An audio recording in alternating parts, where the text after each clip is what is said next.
Perfect. Alright. Time to start Now. Okay. Hello everyone. I'm Hazy, and today me and my group are going to present about Dionysus. So these are our members: Kai, Lillian, me, Kate, and Kevin. In this presentation, we'll be talking about four main things: the introduction to this god, the content about, there will be some tales about Dionysus, the impact of Dionysus on ancient Greek society, and the impact of Dionysus on modern society. And after that will be our personal responses and the conclusion. Right, so firstly, every story in Greek mythology involves one god. Can you all guess who it is? Zeus. Yes, it's Zeus! Zeus is the chief god of the Greek pantheon, and he's a professional pointer of good-looking mortals. This is Semele. She's good looking and she happens to be a mortal. So you know, so we all know what they did. Now, about that, Hera, Zeus' wife, was not happy about it. And so she dressed up as one of the maids to Semele, and she approached Semele and said, "Hi, I'm totally not your boyfriend's wife." Semele actually greeted her, not knowing that was Hera.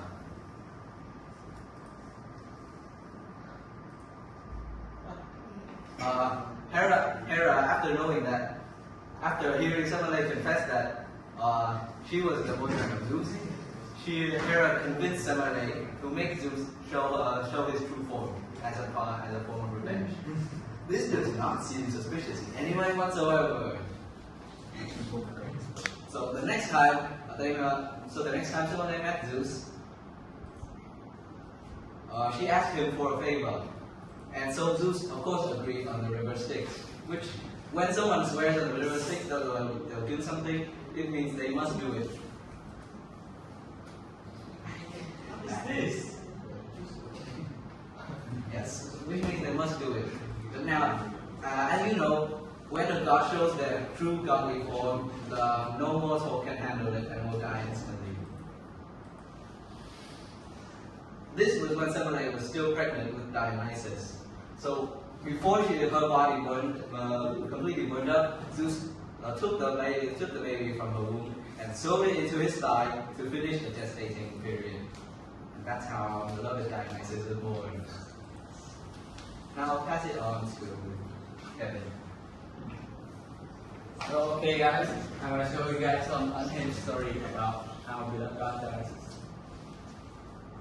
So the story is going to be the princess punishment. So one time, there's a king named King Pentheus.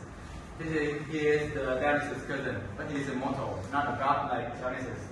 And when Dionysus operated a party, this king, who is like the Karen of the Greek mythology, he has like stopped all Dionysus' party. And I would say that's a big mistake.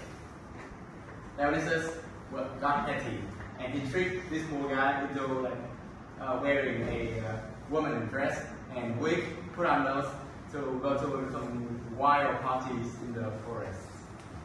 And then the prank quickly turned into a horror movie. The woman in the forest, they are on their high on divine madness, which was caused by Dionysus because he is the god of madness. Therefore, they only see the King Pentheus as a mountain lion. So the gang of women, which ironically was led by King Pentheus' own mother, they attacked King Pentheus and then tore him into pieces. So the moral of the story: don't mess with the god of wine unless you want to end up being the main course of your next family movie. Okay, so I'm going to pass it to Kate. Okay, so now I'll be talking about his impact on Greek society, namely a festival that the Greeks did consider.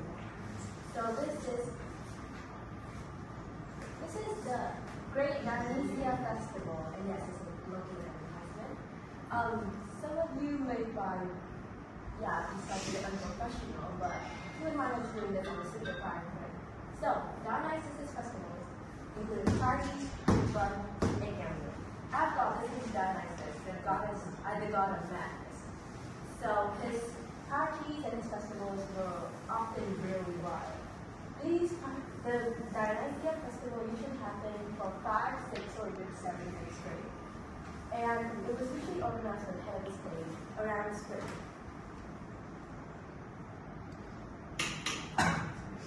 Okay, so the first day. There was the first day of the festival was dedicated to only pregnant. Of course, there's only wine. There's wine. I thought he's a god of wine. And there was also some delicacies such as bread and olives. Okay, so the second day. The second day included massive parades where dancers who were definitely high danced until they either collapsed or threw up, probably both. And of course, there are sacrifices for the victims, which were done in the mountaintops. Now, my sources say that technically the sacrifices were animals, but as his mad gorillas had a tendency to disembowel people who threatened their parties, I don't really know. Next. Okay, so the third, fourth, and fifth day, there were plays, comedy, tragedy, and more stuff that were performed. And yes, they were a bit erotic and sensual. Next is the last day.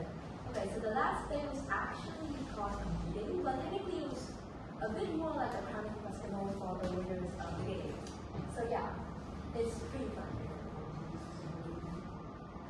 So next is Dionysus' impact on theater. Actually,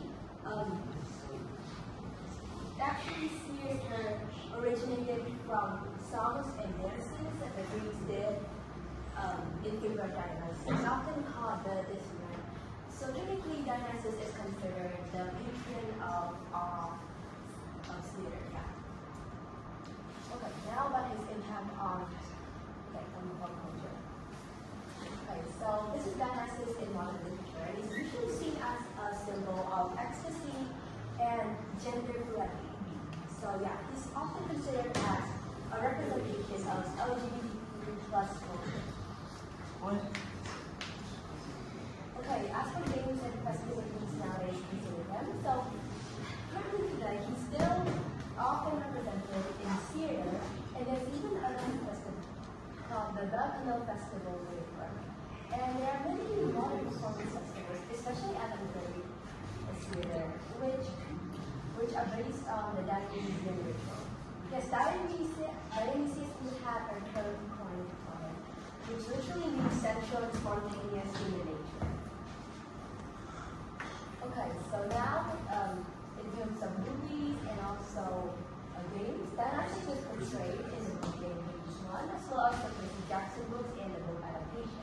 He's very popular in pop culture, as you can see. Okay, so next are the personal responses for Okay, so first it's gonna be my personal response.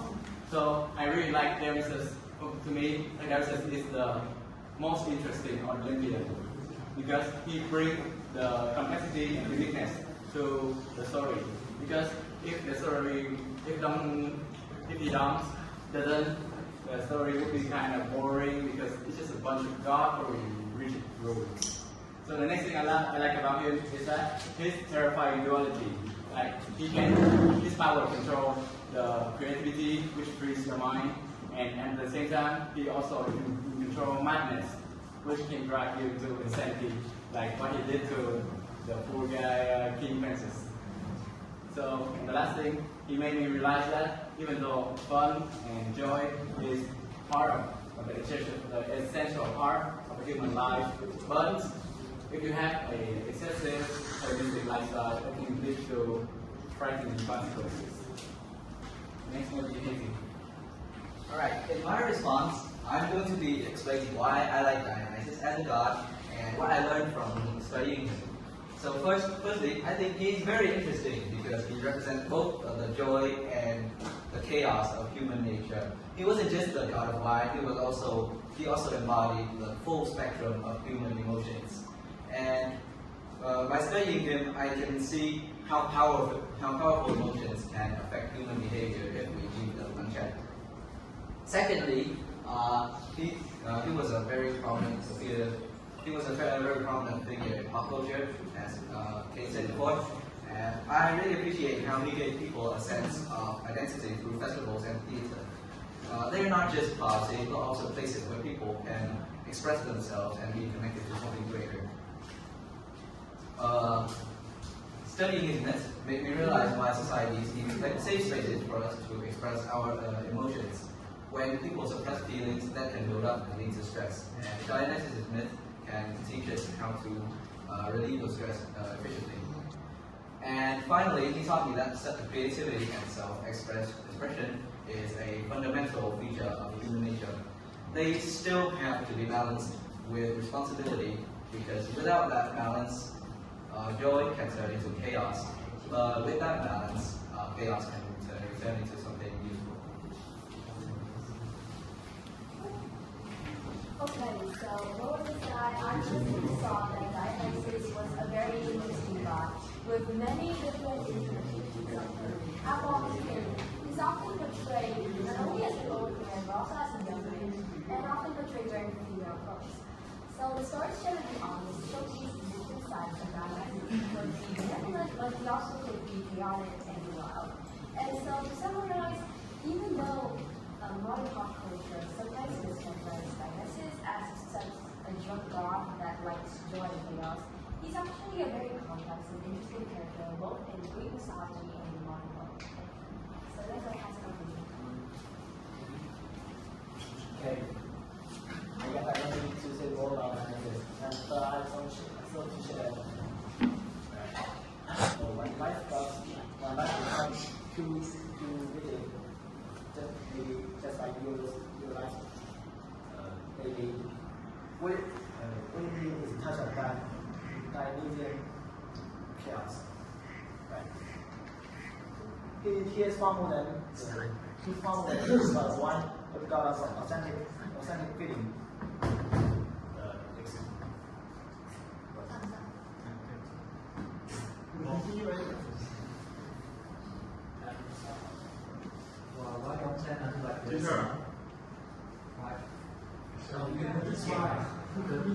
I will never show my response, teacher.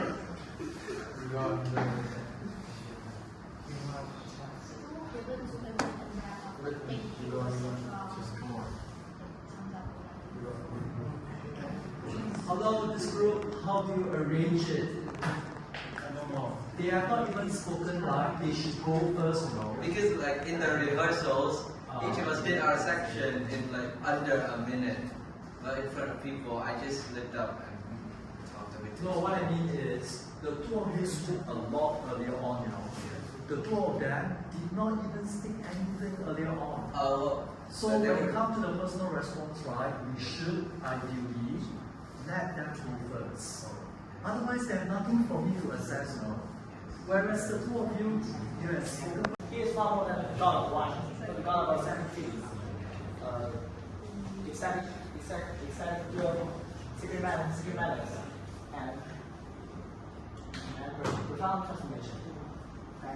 He serves as a powerful reminder that strict control is overrated, and sometimes we have to embrace the weird and surrender to time.